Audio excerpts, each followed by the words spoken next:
बातूनी कछुआ। बहुत समय पहले की बात है। जंगल में तालाब के पास एक कछुआ रहता था। एक दिन वह दो हंसों से मिला जो तालाब से पानी पी रहे थे। कछुए ने कहा, नमस्ते। आज बड़ा सुंदर दिन है न? आप कहाँ रहते हो? एक हंस का नाम सोनी था। वह बोला, वहां से ज्यादा दूर नहीं। हमने तुम्हें यहाँ पहले कभी नहीं देखा। कछुआ बोला, वो इसलिए कि मैं अधिकतर घर पर ही रहता हूँ। शीघ्र ही कछुआ और हंस अच्छे मित्र बन गए और साथ साथ काफी समय बिताने लगे। वे तालाब के पास मिलते और जंगल में लंबी सैर करने जाते। समय बड़ी खुशी से बीतने लगा, परंतु कुछ ही समय बाद जंगल में अकाल पड़ा। पेड़ सूख गए, तालाब एवं नदियां भी सूख गई। जंगल के जानवर और पक्षी मरने लगे। वे भोजन और पानी की खोज में जंगल छोड़कर जाने लगे। हंसों ने भी रहने के लिए एक बेहतर स्थान खोजने का निश्चय किया। जंगल छोड़ने से पहले वे कछुए से मिलने गए और उससे कहा, प्रिय मित्र, हम यह जंगल छोड़कर जा रहे हैं। अलविदा। यहाँ का जीवन बड़ा कठोर बन गया है। तुमको हमारी शुभकामनाएं। कछुआ बड़ा दुखी हुआ। वह रोता हुआ बोला, क्या इस कठिनाई में आप मुझे यहीं छोड़कर जा रहे हो? कैसे दोस्त हो आप लोग?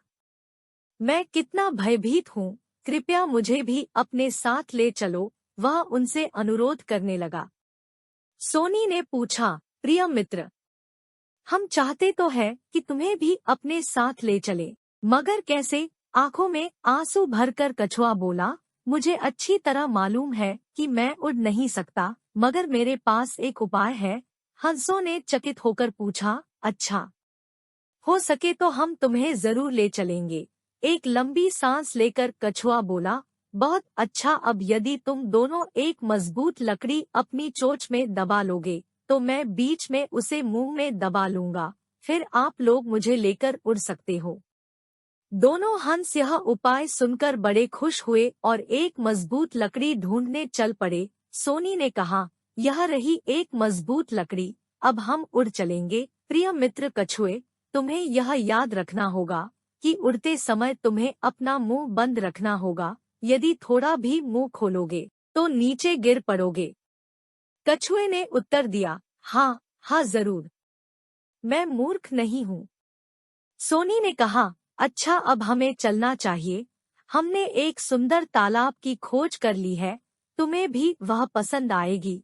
हम फिर से साथ रह सकते हैं। बहुत मजा आएगा।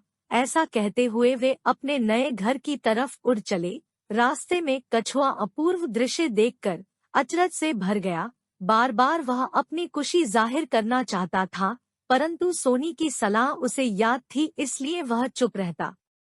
वे एक बड़े मैदान के ऊपर से उड़ रहे थे। मैदान में बच्चों का समूह इन तीनों की ओर देखते हुए तालियां बजा रहा था और बच्चे कह रहे थे, देखो वहाँ देखो, एक मूर्ख कछुए को हंस लिए जा रहे हैं। कछुए को मूर्ख कहलाना रास नहीं आया और वह क्रोधित हो उठा। बच्चों पर चिल्लाने के लिए उसने मुंह खोला और वह नीचे गिर पड़ा। एक बच्चा उसे देख हंस पड़ा, हा हा हा, कैसा मूर्ख है वह कछुआ।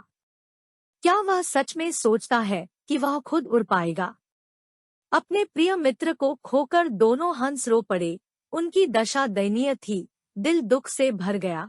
सोनी रोते रोते बोला, हाय हमारा प्रिय मित्र, सच्चा सुख तो चुप रहने से मिलता है। यह बात वह क्यों नहीं समझ पाया? बच्चों, इस कहानी से यह शिक्षा मिलती है कि हमें कुछ भी बोलने से पहले सोच विचार जरूर कर लेना चाहिए, नहीं तो हम किसी मुसीबत में भी पड़ सकते हैं। अगर आपको यह कहानी पसंद आई है तब वीडियो को लाइक करें और चैनल को सब्सक्राइब करें और नई वीडियोस की नोटिफिकेशन पाने के लिए बेल आइकन को दबाना ना भूलें।